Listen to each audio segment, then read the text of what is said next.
It didn't feel dramatic when it happened.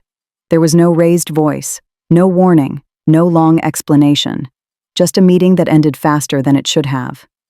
The acting director didn't waste time pretending otherwise. "Let's move quickly," he said, flattening his hands against the conference table. His gaze passed over the room, lingering just long enough on each face to establish control, then stopping on mine. "The CEO's out of the country. I'm overseeing operations." That was how he opened. Not with context, not with courtesy, with authority. "My name is Elena Rowe. I had worked there long enough to recognize a decision that had already been made, so I stayed quiet." He leaned back in his chair, satisfied with the silence. "We no longer require your position."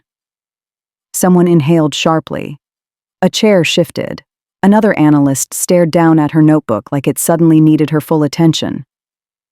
"That isn't a review," I said evenly. He didn't blink. "It doesn't have to be. This is a structural change." "A structural change," I repeated. He smiled, not warmly, precisely. "I'm responsible for this division now. Your leadership is aware." I met his eyes. "Before you continue," I said, "you should speak to legal." His smile widened, just enough to show he thought the suggestion was naive. "That's already been handled." Two HR representatives stepped forward in unison. Neither looked at me. "This takes effect immediately," one of them said, sliding a folder across the table. "If you'll sign here." I opened it. Termination. No notice, no severance, efficient. I signed without hesitation. The acting director looked almost disappointed. "Well," he said, "that was simpler than expected." I capped the pen and slipped it into my bag. "You said you wanted this done quickly." He laughed. "Security will escort you out." I stood. "I won't need that." As I turned toward the door, he raised his voice, not angry, just loud enough to land. "For clarity, this organization doesn't stop functioning because one person exits." I didn't respond. There was nothing to correct. By the time I reached my desk, the system had already erased me. Emails froze mid-load. Folders blinked out of existence. Someone had followed instructions too well. Human resources hovered close, unsure what role they were meant to play now. "Would you like a moment?" one of them asked. "No," I said. "I'm finished." I gathered my bag, my coat, and the copy of the document I had signed less than 10 minutes earlier. As I passed the glass offices, I saw the acting director already on a call, voice confident, tone victorious, using my name as if it were a closed issue. He didn't understand what that signature had triggered, and he wouldn't, not yet. Why didn't I push back? Why didn't I ask for time?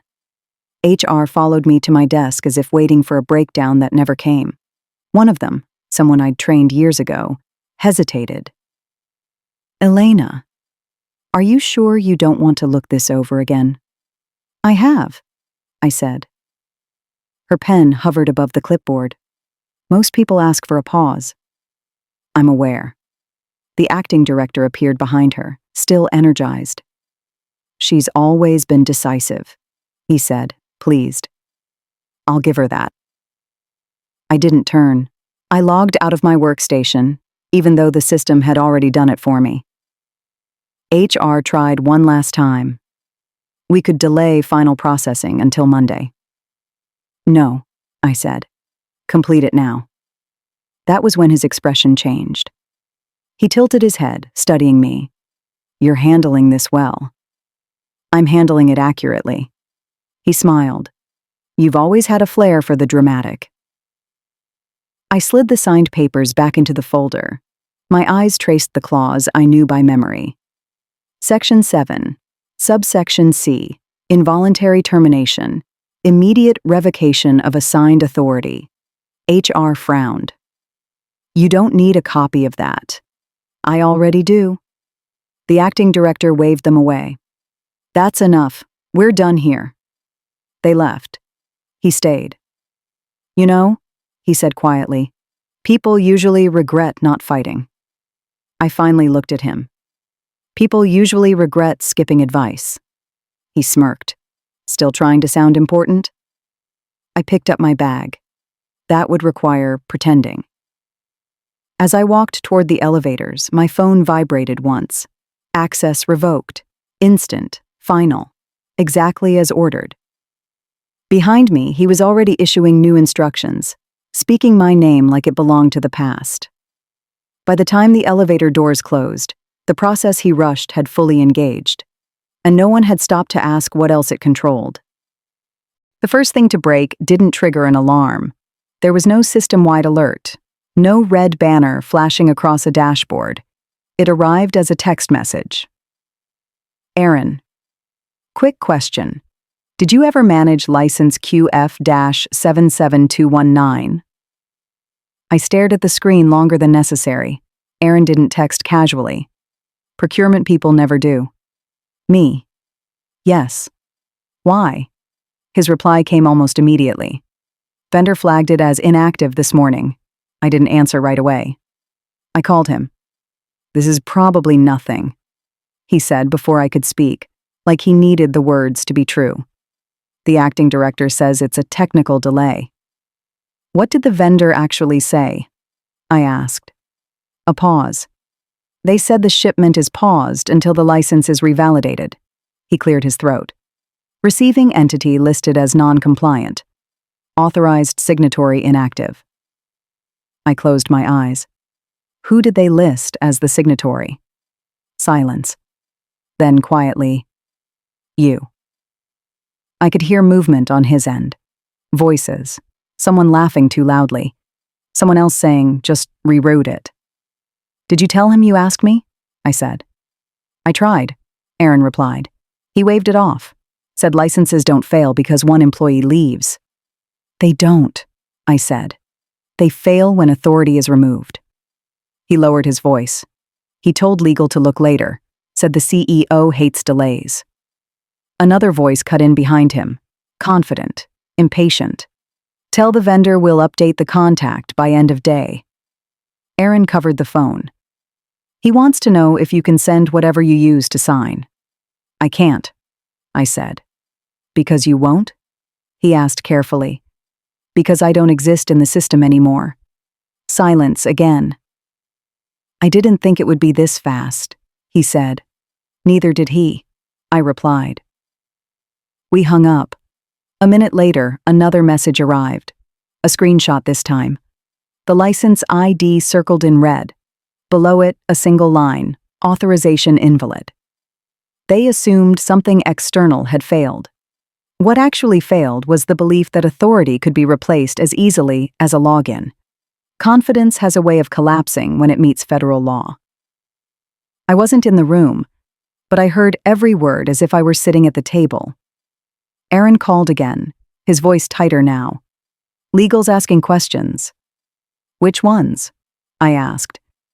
The kind that don't have creative answers. He put me on speaker without asking. A new voice joined the line. Older, precise. This is Marissa Cole, internal counsel, she said. Elena, I need clarity. You won't get it from me, I said evenly. I'm no longer employed. A pause. Papers shifting. Who is the current authorized signatory for license QF-77219? No one answered. Then the acting director stepped in, irritation barely contained. That's being reassigned. To whom? Marissa asked. Another pause. She was terminated, someone said. Too quickly, too honestly. Silence followed. Not awkward, not polite. The kind that settles and stays. Marissa spoke again. Then the license cannot be renewed. The acting director scoffed. That's not how this works. We'll update the contact. No, she replied calmly. You can update a contact. You cannot replace legal authority without recertification. How long does that take? He snapped. Several weeks, she said, assuming approval. And until then? She chose her words carefully. Operations tied to that license are non-compliant. I heard him exhale sharply. This is overblown. It isn't, Marissa said. You terminated the only person authorized to sign. Someone whispered my name like it was a problem they couldn't undo. Aaron muted the call. They're panicking, he said. They should, I replied. Is there any workaround? No, I said. There's only process. The acting director's voice cut through again, louder now. So what? Everything just stops? Marissa didn't hesitate. Legally, yes. The call ended without ceremony. When Aaron came back on the line, his voice had changed. They're calling the CEO. Good, I said. I set my phone down and waited. Truth, once spoken, doesn't retreat. I wasn't there when the CEO returned to Cambridge, but Aaron stayed on the phone with me, whispering updates like a broadcast no one wanted to hear. He just walked in, Aaron said. Suit still creased. Smiling. I pictured it easily. Confidence born of distance. The belief that systems hold while leaders rest. A door slammed somewhere on Aaron's end. Why is everything red? The CEO demanded. No one answered fast enough. What is this? He said again. Why are shipments frozen? The acting director jumped in. Minor disruption. We're aligning compliance after a role change. A role change? The CEO repeated. Which role? Silence stretched. Then someone said my name. What do you mean, Elena? The CEO asked. Aaron inhaled sharply. He just pulled up the dashboard, Aaron whispered. I can hear him clicking. Faster now, more frantic. Why is her name still here? The CEO said. Why is it grayed out? The acting director tried to recover. She was redundant. We're reallocating authority. You fired her? The CEO asked. Yes. A beat. Then the voice that echoed through the room. What did you do while I was gone? No one spoke. Who approved this? The CEO demanded. I did, the acting director said, smaller now. Did legal sign off? Another pause. The CEO exhaled slowly. Bring legal now. Chairs scraped. Papers fell. Aaron covered the phone. They finally understand, he whispered. I said nothing. The damage was already moving faster than any apology. The first call came from a number I recognized but had never saved. I let it ring. The second came 5 minutes later. I ignored that one too. I answered the third. Elena, the CEO said carefully. Thank you for taking this. I didn't, I replied. I answered. A pause. The kind where someone adjusts their posture before choosing their tone. We'd like to talk about resolving the situation, he said. Which situation? I asked. Silence. Then quieter. The compliance disruption, the licenses. You mean the authority you terminated? Another pause. We didn't realize. I told your acting director to speak to legal, I said. He declined. A softer voice joined the line. Marissa Cole, legal counsel said. Elena, we're trying to find a path forward. There isn't one, I replied. Not the way you mean. The CEO tried again. We can make this right. Title adjustment, compensation, whatever it takes. You already did what you needed to do, I said. You removed the only person who could legally sign. That doesn't mean we can't bring you back. It does, I said, because authority doesn't return with an apology. The line went quiet again. When he spoke, his voice was slower. What would it take? I didn't answer immediately. I wanted him to sit with the question, not as leverage, but as reality. It would take time, I said finally. Weeks, certifications, board approval, federal review. Another pause. And I've moved on. You haven't even started a new role, he said. I don't need one to tell you no. A faint sound, a chair shifting. If we lose our largest contracts, That decision was made before you called me, I said. He exhaled. So this is process. You taught me to respect it. I ended the call before he could respond. The system they dismantled was still running, just without them in control. Late that afternoon, my phone lit up with a message from Aaron. Board review in progress. Closed session. An hour later he called. They're not even pretending anymore, he said. Legal laid it out. No hedging. Say it, I replied. The acting director bypassed mandatory legal review, Aaron said. Terminated you without clearance. Triggered the revocation himself. I could hear voices behind him, raised, then clipped. The sound of people choosing words they'd need later. He's calling it initiative, Aaron continued. Says he acted in the company's best interest. And legal? I asked. They won't let that stand. A door shut hard. They just revoked his authority, Aaron said quietly. All of it, effective immediately. I closed my eyes, not in relief, in recognition. What about vendors? I asked. Already moving, he said. 2 contracts suspended, another reviewing exposure. A muffled protest in the background. This is temporary, the acting director insisted. No one answered him. They're escorting him out, Aaron added. No announcement, just done. I pictured the same hallway he'd watched me walk down, confidence intact, consequences delayed, until they weren't.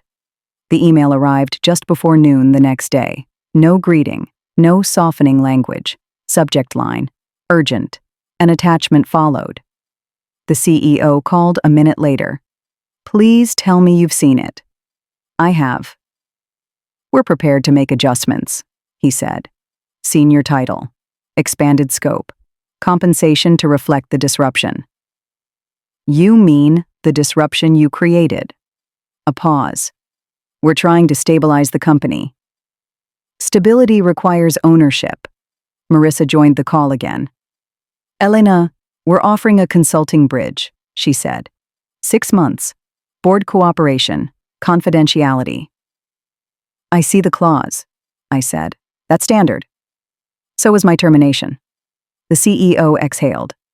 What would make this acceptable? Nothing. Silence. We need your signature, he said quietly, to restore compliance. You had it, I replied. You chose not to protect it. I was away, he said. I was in the room. I drafted my response while they stayed on the line. 3 sentences. Professional. Final. I attached the highlighted section of my original contract, Section 7, subsection C. I've sent it, I said. Marissa opened it immediately. I heard her breath catch. The CEO said my name once more. Slower now. You're walking away. I'm letting the system finish what you started. The call ended without argument. The first contract cancellation came quietly. A short email forwarded by Aaron, no commentary. The second followed an hour later, then a third. Everyone's pulling back, Aaron said that evening. No one wants exposure. Who's making the calls? I asked. Everyone, he replied. Legal, risk, finance, even the partners who defended him. The board issued a statement, internal accountability review, no names, no drama. And him? I asked. He resigned, Aaron said. Resigned? They used that word, he said, but security escorted him out before lunch. Authority removed without ceremony. The regulators escalated.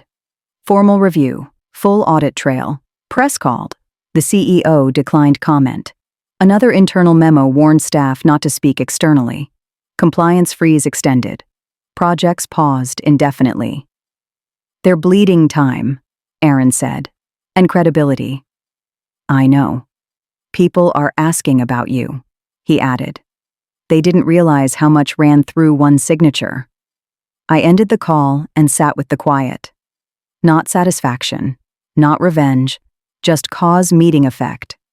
Later that night, a former colleague texted, I'm sorry, I should have spoken up. I replied once, you are now. The company didn't collapse all at once. It stalled, locked in process, buried under assumptions it never bothered to examine. By morning, the damage no longer needed momentum. It had structure, and I had already stepped outside it. The offer from the new firm came through a recruiter named Helen. Direct, uncomplicated. "We don't need to negotiate authority," she said. "Your name already carries it." I accepted 2 days later. When I walked into their office in Waltham, no one asked me to prove what I knew. No one joked about redundancy. The head of compliance shook my hand. "We've been waiting for you." A week later, I received one final message from my former company. Not an offer, not an apology. A formal notice acknowledging the completion of my termination process. It thanked me for my contributions, wished me well. I closed it without replying.